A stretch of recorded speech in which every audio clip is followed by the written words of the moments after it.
Assalamualaikum warahmatullahi wabarakatuh. Sampai berjumpa kembali pemirsa PWMU TV. Hari ini kita kedatangan tamu jauh-jauh dari Blitar, Mas Edi Purwanto, salah satu senior kami dari MPID PWM Jawa Timur. Mas Edi, bagaimana perjalanan? Alhamdulillah lancar. Iya. Mohon perkenalkan diri Mas ke pemirsa PWMU TV. Iya. Pemirsa PWMU TV, perkenalkan saya Edi Purwanto. Sehari-hari aktif di mengelola website sebagai pemimpin redaksi di Samudra Fakta dan mengelola beberapa website di iNews Network kita.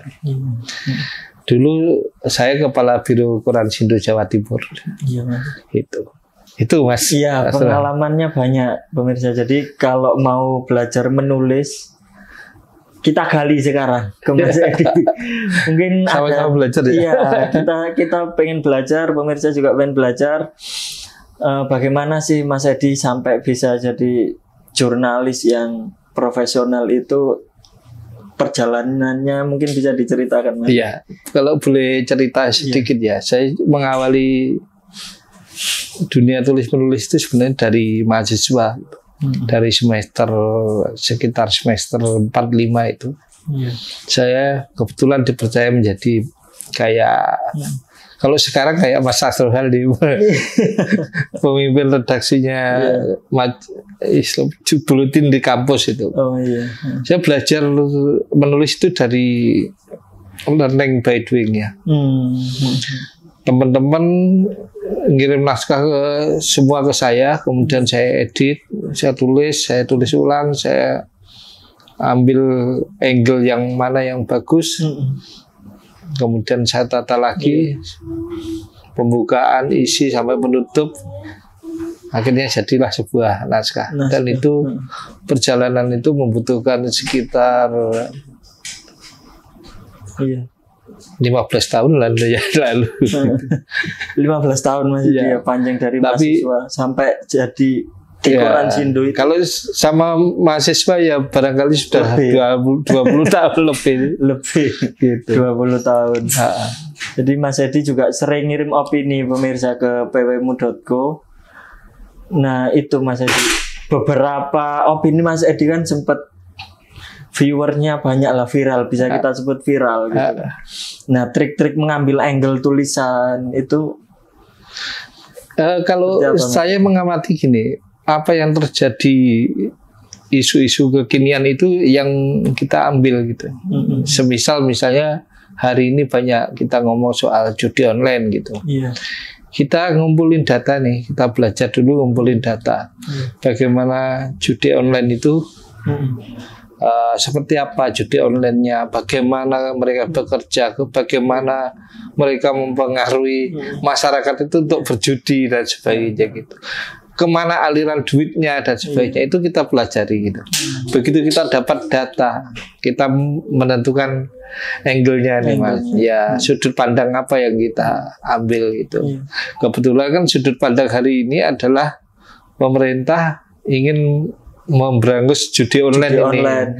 Tapi kenyataannya bukan memberangus, tapi malah membuat sensasi gitu. Sensasi seperti apa Mas Edi? Gitu ya. Ini yang menarik sepertinya. Kalau Mas Asrul mungkin ya generasi, kalau saya ini kan generasi kolonial ya Mas, usia 40-an plus lah gitu. Dulu tahun 90-an itu ada namanya sumbangan dana sosial berhadiah. Namanya SDSB. SDSB itu hampir seluruh ormas nih Mas, tidak hanya Muhammadiyah, NU, ormas keagamaan itu berunjuk rasa ini. Bagaimana caranya SDSB ini dibubarkan gitu. Kepanjangannya apa itu Mas kalau boleh? Sumbangan dana sosial berhadiah. Namanya SDSB. Itu ada gitu. Nah, ketika kita ada Satgas Judi Online ini, otomatis kan ingatan kita itu kembali ke sana gitu. Apakah nanti Satgas ini mampu seperti membubarkan SDSB atau tidak? Nah, sudut pandang itulah yang saya angkat gitu.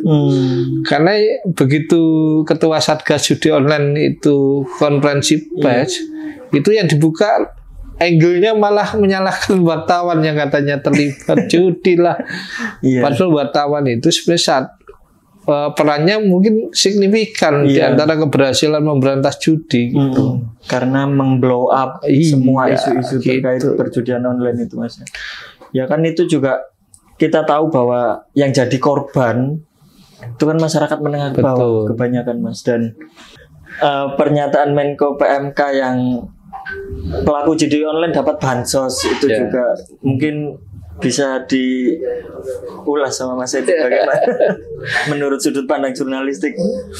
Kalau menurut saya itu sebenarnya mungkin yang dimaksudkan Pak Menko PMK adalah korban judi online-nya gitu ya, bukan istilahnya pelaku judi online-nya diberi bantuan.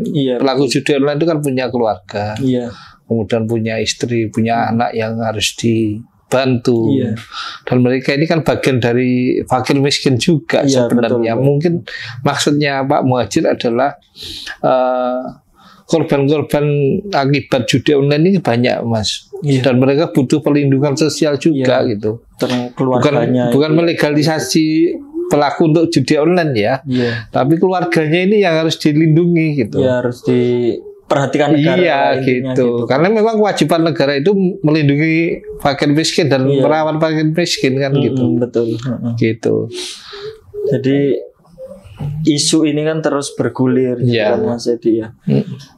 Nah, tulisan terakhir Mas Edi terkait judi online ini kan juga sempat naik di pwmu.co karena memang ada beberapa tulisan yang lain juga, tapi tulisan Mas Edi ini sepertinya analisisnya tajam gitu. Nah, trik-trik untuk membuat tulisan yang sangat kritis tapi tidak menyudutkan atau tidak ada unsur sara intimidasi itu seperti apa, Mas Edi?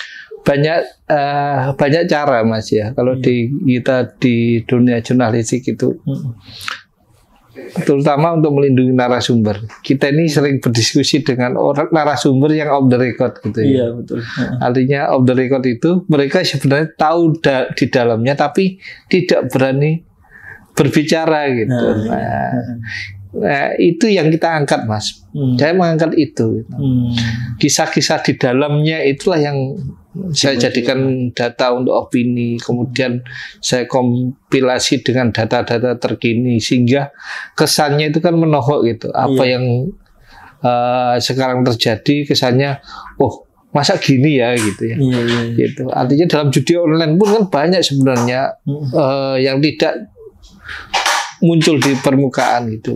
Contohnya misalnya banyak isu petugas juga menjadi oknum membackingi judi online dan sebagainya. Bagaimana Batam menguaknya gitu kalau tidak menggunakan data-data yang A1 atau sekunder gitu. Kita tidak akan menyebut siapa namanya gitu.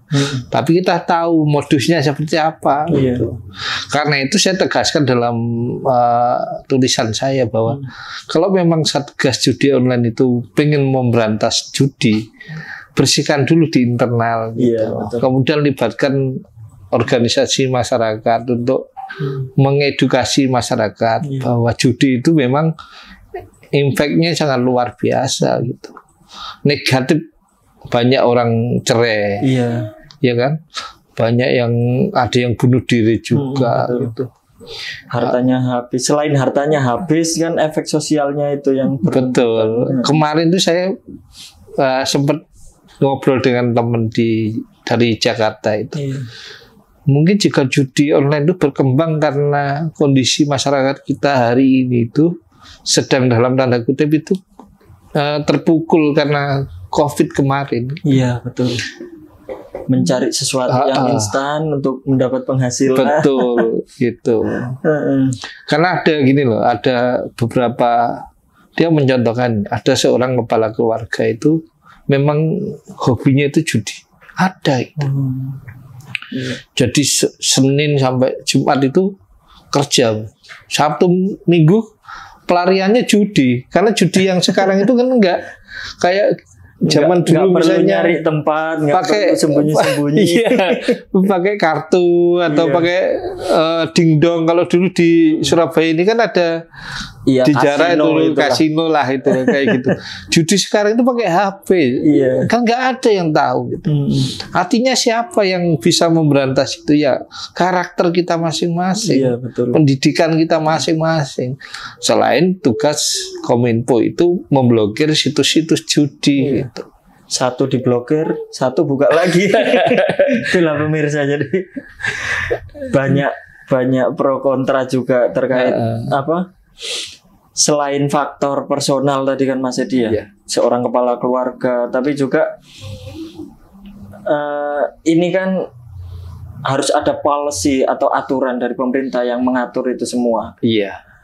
Kalau negara-negara yang lain bisa, kenapa kok sampai sekarang Indonesia belum bisa mengatur hal-hal seperti ini, Mas Edi? Saya kira aturannya sudah diatur, Mas. Sudah. Di KUHP itu pasal ganol-ganol yang 303 itu kan terkait judi dan ancamannya ada yang di atas 5 tahun gitu. Tapi dari dulu kan pasal 303 ini selalu ibarat pasal karet kan gitu. Mohon maaf. Iya, nggak apa-apa. Karena kan selama ini ngomong jujur aja. Kalau kita ngomong judi online, barangkali yang offline masih loh, Mas. Iya. Gitu loh. Masih. Saya punya data loh, ada yang masih adu jago ya santai, berjudi ya biasa gitu. Artinya memang nggak ada niat baik untuk menegakkan itu benar-benar baik gitu. Iya, betul. Nggak ada keberanian menumpas sampai ke akar-akarnya itu nggak ada. Iya. Gitu. Karena sama dengan kayak pelacuran, judi itu hampir mirip lah. Sejak zaman nenek moyang kita ada dan sampai sekarang ada pun susah gitu. Gitu. Jadi menurut saya nanti saya khawatir nih ya kalau Satgas judi online itu mirip-mirip Satgas pungli gitu ya. Rame di muka, kemudian belakangnya ada mayem ini gitu. Jadi itu apa?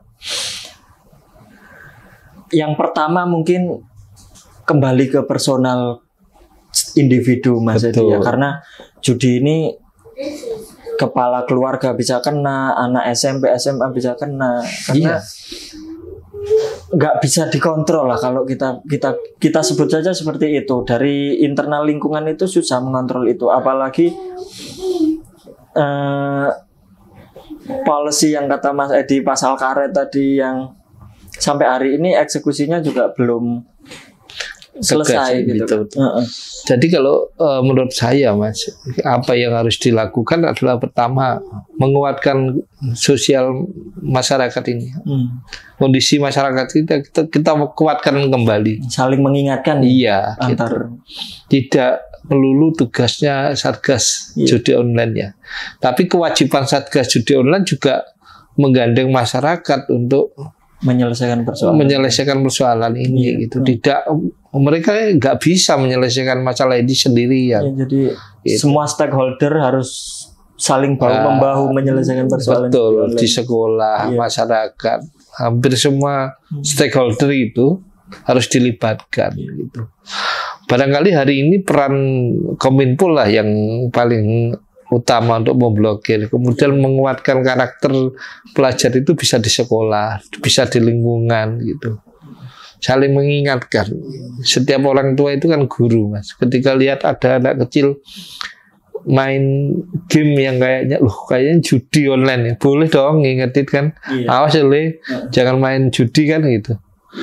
Nah, seperti itu. Iya, Mas Edi, masih terkait suatu IT ya, kita masih membahas terkait IT. Mas Edi kan sempat tadi cerita di sebelum sesi ini, pemirsa, bagaimana sih tantangan seorang penulis dengan majunya teknologi, ada AI yang ChatGPT dan lain sebagainya yang bisa bekerja begitu instan, Mas Edi. Iya. Jadi buat tulisan, pemirsa. Peran kita, saya sebagai seorang wartawan itu hari ini sudah direduksi, atau tugas kita itu sebenarnya sudah diperingan oleh ChatGPT. Kemarin si budayawan kita, penulis senior kita yang Putu Wijaya itu dalam suatu acara itu sampai memagikan hidup manusia gitu, untuk menunjukkan manusia itu kontrolnya teknologi, bukan teknologi yang ngontrol manusia itu. Pada kenyataannya di dunia akademik, ChatGPT sekarang ada menjadi kontrol gitu. Mahasiswa yang bingung bikin artikel, bikin aja lewat ChatGPT, tapi nggak membaca seluruhnya. Nah banyak trik sebenarnya. Kalau saya jujur juga pengguna ChatGPT karena untuk memproduksi puluhan naskah berita dan sebagainya. Tapi kontrolnya tetap kita. Kuncinya di kita, Mas. Jadi apa yang kita inginkan itu akan muncullah dalam artikel hasil ChatGPT itu. Misalnya kalau kita dulu nulis karangan dalam bahasa Indonesia kan ada pokok-pokok pikiran. Kalau di kita ada 5W plus 1H itu pokok pikirnya. Nah itu yang data-data primernya itu yang harus menyediakan tuh manusia dan mengontrolnya sampai jadi itu manusia. Gitu. Nah, gitu. Jadi pokok pikiran itu semua terdeskripsi di situ, akhirnya ChatGPT baru memproduksi. Gitu. Boleh seperti itu. Jadi ada 3 sekarang itu karakternya. Penulis yang dengan asisten ChatGPT, ada juga ChatGPT yang menjadikan penulis asisten gitu kan ya. Kebalikannya seperti itu. Iya gitu. Nah ini yang ke depan akan berkelindan. Di mana posisi seorang editor atau seorang wartawan, ya kode etik wartawan itu yang akan mewarnai tulisan itu. Sebisa mungkin kan sekarang kalau ada beberapa kasus orang yang ingin membuat naskah tinggal aja dimasukkan ke ChatGPT. Udah begitu naskah selesai lempar ke media atau lempar ke ACC milik dosen untuk ACC makalah gitu kan. Padahal dia nggak baca. Nah, ya, poinnya ada beberapa langkah gitu tadi. Kita sebagai penulis harus mengumpulkan data dulu. Boleh kita menggunakan ChatGPT, tapi data kita yang ngumpulin. Manusia yang mengontrol, gitu. Senternya di manusia. Betul. Nah, asisten kita AI ini asisten kita. Gitu. Jadi yang pinter tetap manusia. Iya. ChatGPT-nya. Betul. Tapi kan pada akhirnya keterbatasan otak kita yang membuat ChatGPT ini lebih kelihatan pintar gitu. Gitu. Seperti itu. Iya. Jadi pemirsa, kita tahu bahwa teknologi itu nggak bisa kita kesampingkan lah sampai hari ini, karena kita hidup akan selalu berkolaborasi dengan teknologi, termasuk AI, ChatGPT. Jadi bagaimana kita memposisikan manusia sebagai kontrolnya? Betul. Bukan teknologi yang mengontrol manusia, seperti itu. Nah, selain ini saya juga mau nyentil sedikit Mas Edi terkait kemungkinan sih, mungkin Mas Edi ada pandangan telaah masa depan, kemungkinan akankah digantikan secara sepenuhnya gitu kan manusia dengan teknologi, terutama soal produksi tulisan dan sebagainya. Kemarin saya beberapa kali diskusi sama temen ya. Salah satu ilmu ke depan yang cabang ilmu pengetahuan yang tidak tergantikan adalah ilmu filsafat. Gitu. Artinya seluruh di luar rumpun filsafat ini kan akan tergantikan nanti sama ChatGPT, sama AI gitu.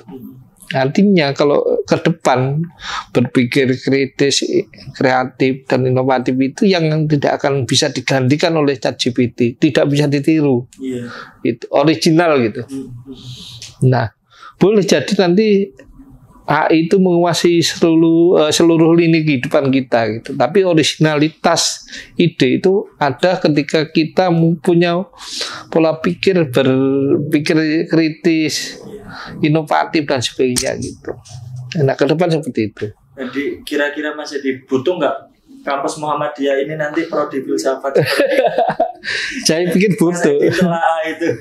Karena saya yakin itu. Karena sampai hari ini kita belum punya Mas Edi. Coba sekarang belajar coding, buka YouTube ada, buka AI ada, belajar apa lagi? Mekanika teknik bisa, belajar matematika pun lewat AI bisa. Ya nggak bisa kan berpikir cerdas, kritis itu kan nggak bisa mereka. Mungkin AI bisa, saya beri perintah misal, tolong buatkan pertanyaan yang kritis terhadap Mas Asrul gitu. Bisa dia bikin, gitu. Tapi yang memerintah kan kita, gitu. Iya betul Mas Yudi. Gitu. Jadi critical thinking kan dibangun dari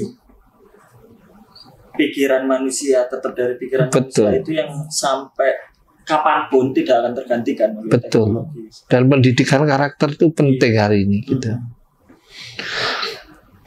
Iya Mas Edi,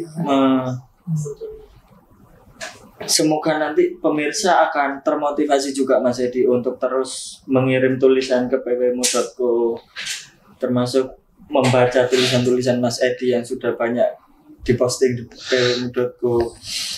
Nah kami berharap juga pemirsa kalau misal ingin melihat si opini yang baik itu seperti apa, bisa cek tulisan Mas Edi Purwanto di laman pwmu.co untuk menjadi contoh. Mas Edi masih ada yang mau disampaikan? Saya pikir kalau menurut saya itu menulis itu juga dari hati, Mas. Nah itu yang membedakan dengan ChatGPT juga gitu. Boleh kita menggunakan ChatGPT, tapi kalau suasana hati naskah tulisan itu nggak sama dengan suasana hati, nggak bisa berbicara. Gitu. Iya, jadi saya juga itu Mas, ketika manusia itu faham ilmu filsafat, critical thinking, melihat atau membedakan tulisan ChatGPT dengan tulisan manusia itu sangat gampang. Iya. Sebenarnya sangat gampang. Kita baca satu paragraf saja sudah tahu. Ini teksnya robot ini yang bikin, itu tahu kita. Iya. Karena tapi kalau mungkin beberapa teman-teman yang kurang dalam proses berpikirnya, critical thinkingnya kurang, kadang tidak menyadari. Apalagi media portal online itu sekarang kan seperti yang Mas Edi cerita tadi. Jadi sekarang itu ada mesin Mas, ada mesin pembuat berita itu dalam sehari bisa 1000 naskah berita, gitu. Ada media yang menggunakan itu.